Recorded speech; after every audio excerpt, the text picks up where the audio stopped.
না ভাই, মারধর করতো, জিয়াটা খেলাইতো, কাজ কাম করতো না, অনেক জ্বালা যন্ত্রণা দিত। এই জন্য আমি নিজেই তাকে ডিভোর্স দিতেছি। সুপ্রিয় দর্শকবৃন্দ, আসসালামু আলাইকুম। কেমন আছেন আপনারা? আশা করি আল্লাহর রহমতে ভালো আছেন। যদি চ্যানেলটি ভালো লাগে অবশ্যই চ্যানেলটি সাবস্ক্রাইব করুন। আমার পাশে থাকবেন প্রতিদিনের মতো। আজকে স্মার্ট একটা আপুকে আমার চ্যানেলে হাজির করেছি। মিডিয়া কি কেন আসছে সেটা আপনাদের শোনার চেষ্টা করব। আসসালামু আলাইকুম আপু। ওয়ালাইকুম সালাম। আসসালামু আলাইকুম। আসসালাম, ভালো আছেন? আলহামদুলিল্লাহ ভালো। কখনো বোরকা পরে আয়নার সামনে দাঁড়াইছেন? না। আপনাদের সেই লাগে হুম। যে কোনো পুরুষ পোলাপানের নজর কেড়ে যাবে। তাই ইয়েস। তো রাখলে তো আরো ভালো। এসে দিয়েছে। বিয়ে শাদী তো হয়েছিল, এখন তার হয় নাই। এসে দিয়েছিল। স্বামী কই? স্বামীর সাথে আমার ডিভোর্স হয়ে গেছে। কেন? স্বামী কি দুর্বলতা প্রকাশ করছে না? না ভাই, মারধর করতো, জিয়াটা খেলাইতো, কাজ কাম করতো না, অনেক জ্বালা যন্ত্রণা দিত। এই জন্য আমি নিজেই তাকে ডিভোর্স দিতেছি। জুয়া খেলতো? হুম। এটা কি বিয়ের আগে থেকে না পরে শুরু হয়েছিল? এই বিয়ের আগের থেকে না, বিয়ের আগের থেকে কোনদিন হয় নাকি? হলে তো বিয়ের পরেই হয়। বিয়ের পরে শুরু হয়েছে। হুম। তখন জানতে বললেন, তখন অনেক চেষ্টা করছিলেন শান্তি সংসার করার জন্য, কিন্তু না, আমি অনেক চেষ্টা করছিলাম কিন্তু সে ভালো হয় নাই। তার জন্য আমি তার ডিভোর্স দিয়ে দিছি। ডিভোর্স দিয়ে দিয়েছেন। ছেলে মেয়ে আছে আপনার সংসারে? আছে, আমার একটা মেয়ে আছে, 5 বছর। মেয়ে আছে। কত বছর স্বামী ছাড়া? 4 বছর। 4 বছর স্বামী ছাড়া। এই 4টা বছর ধরে এই সোনার জীবন খালি রেখেছেন? রাখছে, যদি ওরকম একটা মনের মানুষ পায়, এর জন্য তো প্রতিবেদনের সামনে আইছি। কিন্তু ওরকম তো প্রতিবেদন করলে কি হবে ভাই? অনেকজন অনেক খালি খারাপ কথা বলে।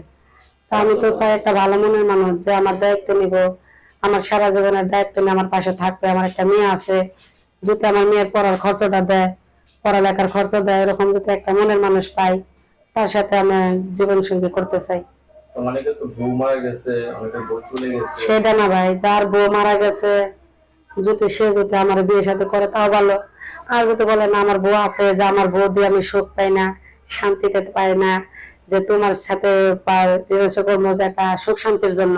কিছু মানুষ আছে বউর সাথে সুখ শান্তিও পায় না, তো তাকে আমি সুখ শান্তি দিলাম, তার সাথে ভালোবাসা যদি বেশি বেশি দিতে পারি, তাহলে তো সে আমার পাশে থাকবে, আমার কাছেই থাকবে। ভালোবাসা, ভালোবাসা এত প্রয়োজন। তাই তো, ভালোবাসা এমন একটা জিনিস।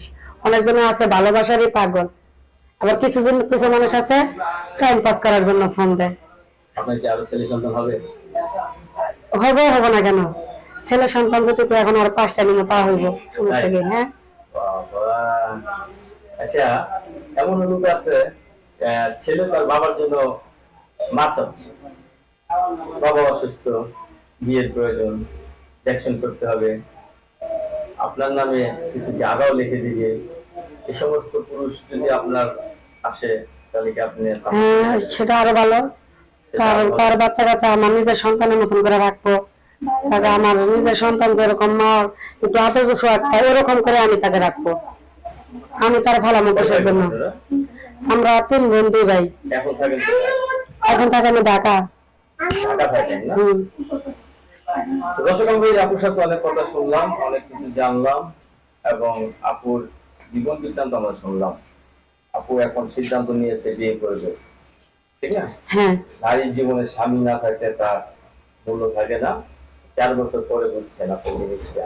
মানুষ নানান কথা বলে না। একটি নাম্বার দেওয়া আছে, এই নাম্বারে যোগাযোগ করতে পারবে? হ্যাঁ, পারবো অবশ্যই। এই নাম্বার কখন খোলা থাকে? সবসময় খোলা থাকে, কিন্তু কিছু কিছু সময় আগে ধরি না। কিসের জন্য প্রতিবেদন দিয়ে একটা করছি, কিন্তু 500-1000 টাকা দেয়, দিয়ে অনেক খারাপ কথা বলে, এর জন্য জেদ করে ধরি না। আমি তো চাই একটা ভালোবাসার মানুষ সারা জীবনের জন্য। আমি তো কোনো টাইম পাস করার জন্য প্রতিবেদনের সামনে আসিনি। তারা ভালো মন নিয়ে আমার সাথে 5টা কথা বলো। আপনাকে অশেষ ধন্যবাদ আমার চ্যানেলে সময় করার জন্য। দর্শক, পরবর্তী একটি সুন্দর ভিডিও অবশ্যই সাবস্ক্রাইব করবেন, আর সবাই ফোন দিবে, সবার সাথে ভালো ব্যবহার করবেন, হাতের 5 আঙ্গুল এক না, ঠিক আছে? আচ্ছা। আর দর্শক, আপনারা ভালো মন্দ কথা বলবেন। ধন্যবাদ সবাইকে।